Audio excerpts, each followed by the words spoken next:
Hello and welcome here to our webinar today to the topic of my third year with Fronius PV solutions.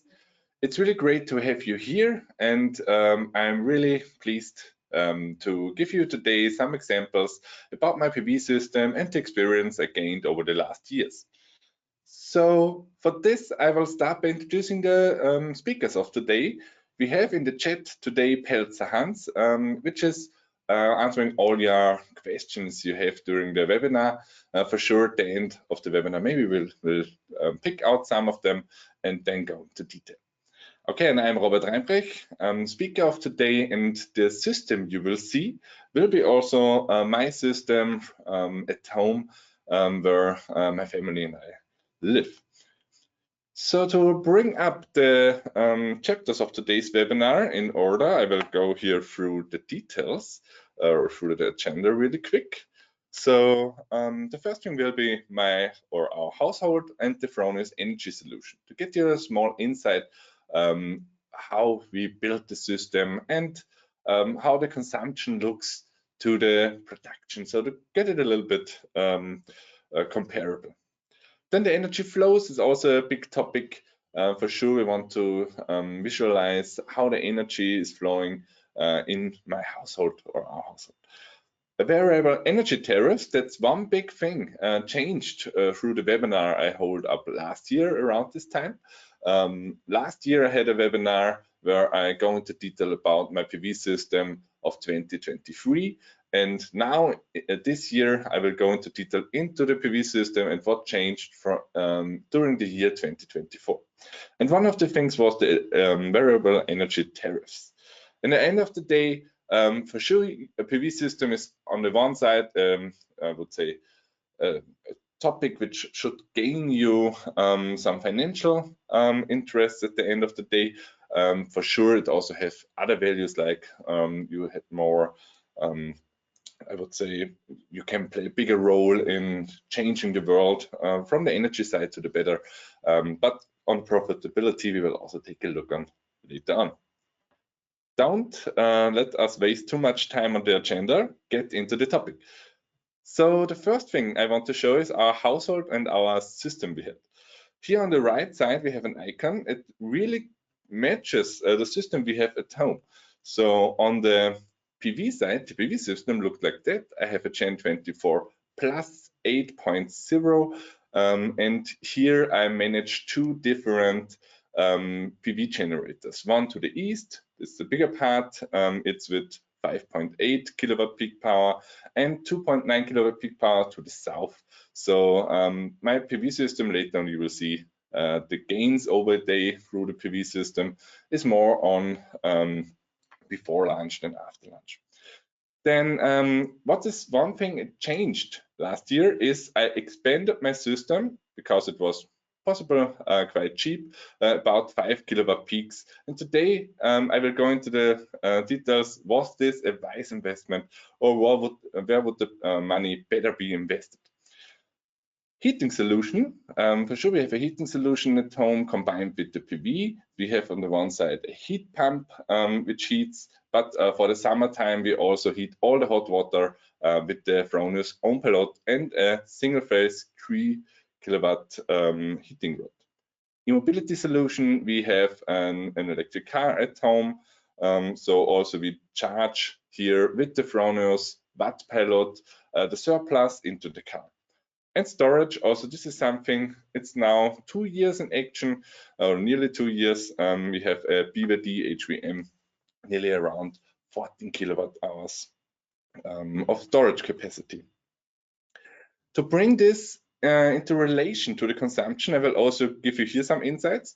We have a 3-person household. My wife and my child live at home, and so it's around 125 square meters, newly renovated, so the energy footprint of the building is quite low. To bring this into perspective, it's around 18 centimeter rock wool insulation around the house. We changed all the windows to a triple glass standard. So it's, I would say, if you do a renovating like now, this would be the outcome typically. Heat pump. We have a heat pump with the thermal energy of 9 kilowatts.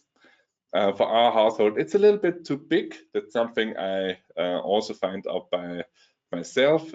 Maybe we will see it on the energy charts later on what the problem is here. It works really fine, but it switches on and off quite regularly. That's the topic if you have a too big heat pump for your consumption. 200-liter hot water storage, quite common, underfloor heating, an electric car. So you get an insight of our consumption figures I will show you later. The energy flows. To not only talk about it, but also to show it to you, I draw I would say, a schematic of how the system looks at home. So we have two PV generators, one with the Gen24 plus 8.0. We have connected the BYD HVM battery. We have the own pilot for heat water storage. So the hot water needs we have, I would say from spring to autumn, we can nearly 100% reach here also autarky on the heating side. In the winter, for sure, later we will see it in energy charts, then a heat pump is needed. We have the Fronius watt pilot for the charging of our electric car. And we have not only one Fronius smart meter, we have different ones, but we have you need one on the grid entrance at least if you want to do some energy management. I would say please never build a system without a Fronius smart meter. That's really, I would say, the starting point to know how you can manage your energy efficiently at your home. We have a second PV generator on a second inverter that's also visible on the left side. And later on, I will go into details if this was the wisest investment I take in the last years. Energy flows. For this, I brought up an energy flow for the summertime. Here you see the storage, I would say in the summer, never really discharges himself completely. And on a full day, there's quite a lot surplus to fill up the storage. Here you see the storage was filled up around 8 to 9 o'clock, and then we had the heat water production, also because you need less heated water in the summer times, was also done really quick. So you see here the big gray area in this chart, and that's the energy fed into the grid for some money. So on the other hand, I have brought up one of the nicest winter days of last January. So you see here the storage needed the full day to charge. Then I charged my electric car. A little bit of hot water storage was done. But you see the production in summer is not only less because the days are shorter, also because of the declining sun, of the angle of the sun. We had here less energy to use, but the consumption, you see here the blue area here, or the blue line is quite high. I would say if it's cold outside, the heat pump have to run with around 1 kilowatt of power the whole day. So there's quite a lot of consumption. So the storage will get empty every day for sure. And so that's also something to have in mind, how big the storage system should be. Too big storage system is like on the left, you never get it the energy out of it during the night in a summer day, and in the winter you hardly get it full, and it gets drained out really fast. So find the right part is or the right storage size is also something I will show you later on the tool where you can do this. One big change is variable energy tariffs. I changed from 2023 to 2024 from a static tariff to a hourly tariff. And for sure, you hear about it. There are negative energy prices on the one side. So 4% of the time, the price was 0 or below. So it's quite a nice thing if you want to consume energy. The maximum amount for consumption was 12 cents per kilowatt hour was paid to consume energy. But it also has a dark side. And the dark side is if there is more consumption in the grid than production, the gas power plants have to run, and then the energy gets expensive quite fast. So also on the other side, there are hours with really high energy tariffs. So the maximum was for the last year 85 cents per kilowatt hour.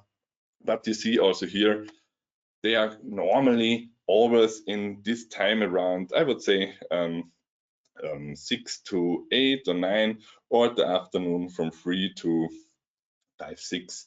So in these areas, it's typically the most expensive to use energy. What is the outcome? With my variable consumption tariff, I also changed to a variable feed-in tariff. So the feed-in tariff also, I would say, if you have more energy you fed in, that's the yellow area here, the prices go down for sure. If every PV system fed into the grid, there's a lot of energy in the grid to use, so the value of it gets down. But you see here, it's around, I would say, 5.6 cents is the average for the whole year, but it depends on the time. In the winter time, when you have the best fed-in tariff, nearly around 9 cents per kilowatt hour, you have the less surplus, so or the least surplus you can sell. On the other hand, there is the price for the consumption. I brought you up here a chart. I will go into detail so you can understand it. The black area is my consumption at home. The gray one is energy I had to buy from the grid. And so in the winter time, for sure, now it's big PV system with around 14 kilowatt peak, but in winter time in Austria, also I live in a foggy area, there is not that much to expect from a PV system. So I had to buy really a lot. And here you see then the variable energy prices. Here that's the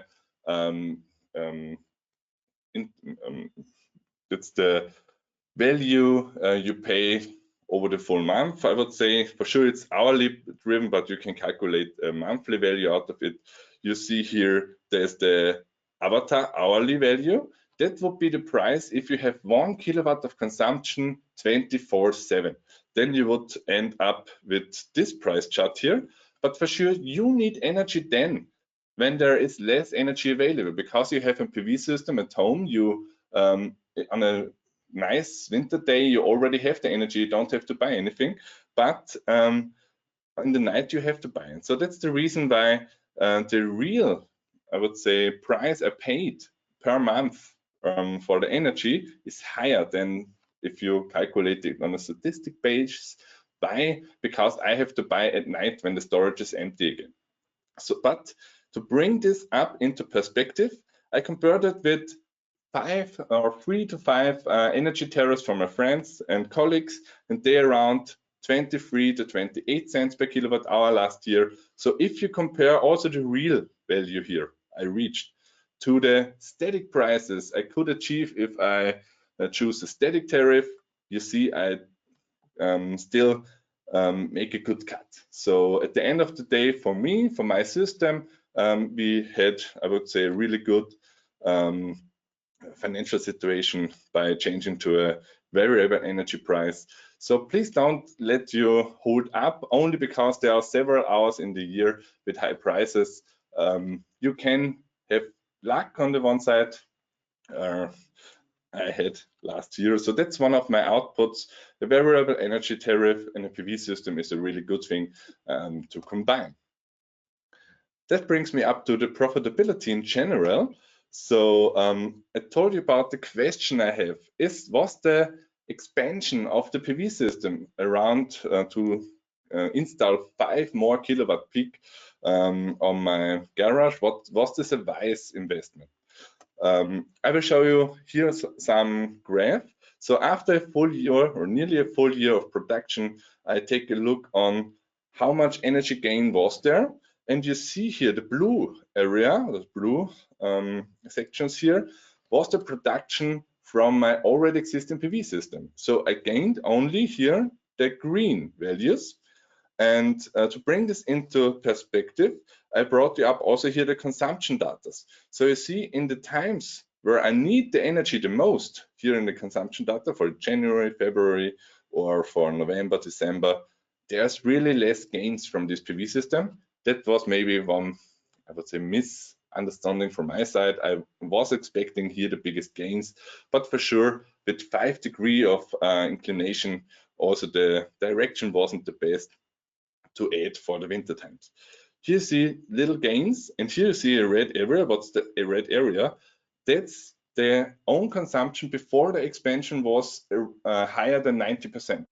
So you see the most gains I got in times, here in the summer times, were nearly to 100% autark. So that's the reason why I would say financial wise, it's okay. It will bring up his money, but really slow compared to other measures you can take to, I would say, bring up your self-sufficiency quite fast. On the other side, you see every kilowatt hour fed in is around 5.6 cents per kilowatt hour if I fed it in. But if I reduce my consumption, here I have another price value, I would say, like if you compare it to a static energy tariff, that would be 23 cents. It's better. So for sure, increasing not only PV system size, so it's better to think about how I can increase the self-sufficiency at my household. So I have to buy less energy, more expensive energy from the grid. So the days of, I would say, complete fed-in systems are nearly over. For the normal, I would say, people, working people, maybe there are some bigger PV systems where it makes sense, but for a household PV system, I would always go into the direction of maximizing the self-consumption.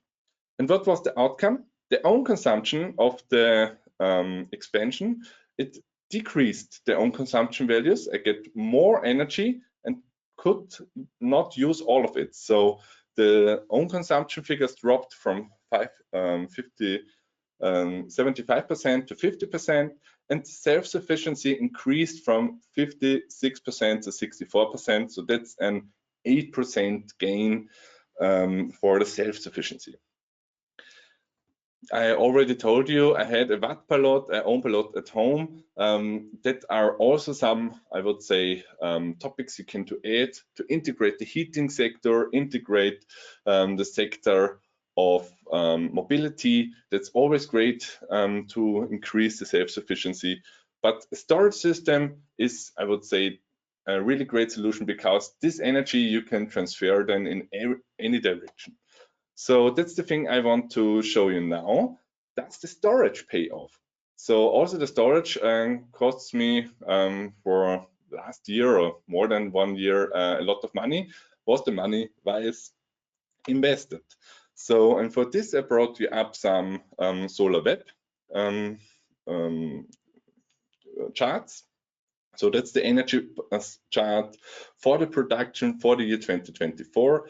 And the green areas is the energy I could store during the day and using during the night. So that's a really great, I would say, thing, because as I mentioned before, if you have a high energy tariff, like 23 cents would be standard energy tariff in Austria last year. If you have a static one, you see here the consumption figures. The green area really make a lot of difference, also in the summer months. And so I bring you up the numbers. The own consumption could be increased from 30% to 50% with the introduction of a storage system into my household. And the self-sufficiency was not only increased by some small percentage, it was increased by 25%. So I would say if there's two things, the storage expansion and on the other side, the storage system would cost you the same, I think you know what it's the wisest thing to do, always go into the direction of a storage system, because you can then overcome high times of or high tariff times during the night hours with your stored energy you had from the PV system. So it's a really great situation. On the other side, okay, I invested a lot of money into the PV system. It was around 20,000 euro, 21,000 euros at wall. So it's not, I would say, the cheapest investment I did in my life, but was it worth? So bring you up the savings I had every year. So at the end of every year, I calculate with the electricity bills and then with Solar.web, what was the savings for me? And the savings in 2022 were 1,707 euros. That's not only the savings, they are also calculated the gains from fed into the grid. So also this is included into this figure here. 2023, all of you know, we had here the Ukraine crisis, the energy tariffs exploded in Europe.